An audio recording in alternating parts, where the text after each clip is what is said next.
डर मन की परछाई है। जब हम सच्चाई के प्रकाश का सामना करते हैं तो परछाई गायब हो जाती है। इसका अर्थ है कि डर हमारे मन का एक भ्रम है। जब हम सच्चाई को समझते हैं तो हम जानते हैं कि डरने की कोई बात नहीं है।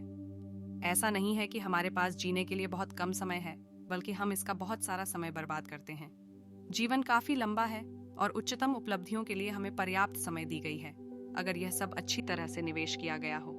लेकिन यदि हम असावधान विलासिता में बर्बाद हो जाते हैं और किसी भी अच्छी गतिविधि पर खर्च नहीं करते हैं, तो हमें अंततः मृत्यु की अंतिम बाधा से यह महसूस करने के लिए मजबूर किया जाता है कि इससे पहले कि हम जानते थे कि यह गुजर रहा है, यह गुजर चुका है। डरने की एकमात्र चीज डर ही है। यह उदाहरण बताता है कि डर ही एकमात्र ऐसी चीज है जो वास्तव में हमें नुकसान पहुंचा सकती है। जब हम डरते हैं तो हमसे गलतियां होने और अनावश्यक जोखिम लेने की संभावना अधिक होती है। हमें अपने लक्ष्यों का पीछा करने और अपना सर्वश्रेष्ठ जीवन जीने की भी कम संभावना है। मार्कस ऑरेलियस, यह मौत नहीं है जिससे एक आदमी को डरना चाहिए, बल्कि उसे डरना चाहिए कि वह कभी जीना शुरू न कर दे। मृत्यु जीवन का एक स्वाभाविक हिस्सा है और यह एक ऐसी चीज है जिसे हम नियंत्रित नहीं कर सकते। हालांकि हम यह नियंत्रित कर सकते हैं कि हम अपना जीवन कैसे जिएं। हम अपना जीवन पूरी तरह से जीना चुन सकते हैं या हम डर में जीना चुन सकते हैं। यह एक अनुस्मारक है कि हमें उन चीजों पर अपना समय बर्बाद नहीं करना चाहिए जो महत्वपूर्ण नहीं है। हमें एक सार्थक जीवन जीने और अपने लक्ष्यों को प्राप्त करने पर ध्यान केंद्रित करना चाहिए। सार्थक जीवन जीने के कई तरीके हैं। कुछ लोगों के लिए इसका मतलब अपने जुनून को आगे बढ़ाना और दुनिया में बदलाव लाना है। दूसरों के लिए इसका मतलब प्रियजनों के साथ समय बिताना और स्थायी यादें बनाना है। आपके लिए इसका जो भी अर्थ हो, यह जानना महत्वपूर्ण है कि आपके जीवन को क्या अर्थ देता है। यह याद रखना भी महत्वपूर्ण है कि जीवन छोटा है।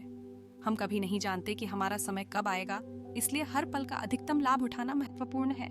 जोखिम लेने और अपने सुविधा क्षेत्र से बाहर निकलने से न डरें। आप जीवन में जो चाहते हैं उसके पीछे जाएं, भले ही वह असंभव लगे। कल्पना कीजिए कि जीवन एक यात्रा है। आप बिंदु ए से शुरुआत करते हैं और आपका लक्ष्य बिंदु बी तक पहुंचना है। रास्ते में आपको कई चुनौतियों और बाधाओं का सामना करना पड़ेगा, लेकिन अगर आपने कभी यात्रा शुरू नहीं की तो आप कभी भी अपने लक्ष्य तक नहीं पहुंच पाएंगे। मृत्यु यात्रा का अंत नहीं है, ये बस अस्तित्व की एक अवस्था से दूसरी अवस्था में संक्रमण है। इसलिए मौत से मत डरो, जीवन की यात्रा कभी शुरू न होने से डरो। इस चैनल की सफलता में आपका योगदान सबसे महत्वपूर्ण है। आपकी प्रेरणा और समर्थन की बदौलत ही हम ये सार्थक सामग्री लाने में सक्षम हुए हैं। यदि आप चाहें तो सुपर थैंक्स के माध्यम से या हमारी मेंबरशिप ज्वाइन करके हमें आर्थिक रूप से सहायता प्रदान कर सकते हैं।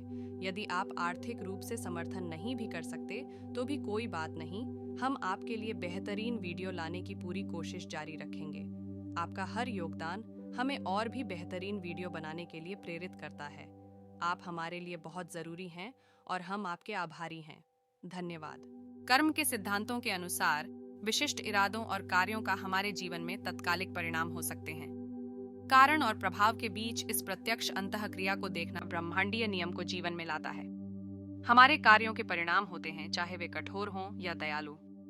ये परिणाम हमें या तो निर्णय या दया के साथ वापस देख सकते हैं। यह बीज बोने के बाद उनके फल का स्वाद लेने जैसा है। जब हम क्रोध, लोभ और भ्रम में देते हैं तो हम तुरंत आत्मपीड़ित दुख का अनुभव करते हैं, क्योंकि ये उत्तेजित मन की अवस्थाएं हमारे मन की शांति को परेशान करती हैं। तीव्र स्थितियों में सचेत रूप से प्रतिक्रिया करने के विपरीत प्रतिक्रिया करना पछतावे या संतुष्टि की भावना पैदा कर सकता है। अस्वस्थ कार्यों जैसे धोखाधड़ी या चोरी का अभ्यास करते हुए जल्दी ही चिंता और दुख लाते हैं। प्रेम और समर्पण के साथ आध्यात्मिकता का अभ्यास करना शीघ्र और शांतिपूर्ण परिणाम लाता है। जब मन समर्पित होता है तो वह हर्षित, अंतर्दृष्टिपूर्ण और परस्पर जुड़े हुए अवस्थाओं का अनुभव कर सकता है।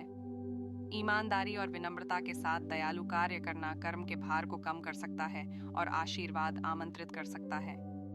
एक मुक्त रूप से दिया गया मुस्कान दिन को तुरंत उज्जवल करने और इसे देने और प्राप्त करने वाले दोनों के मनोबल को ऊपर उठाने की शक्ति रखती है।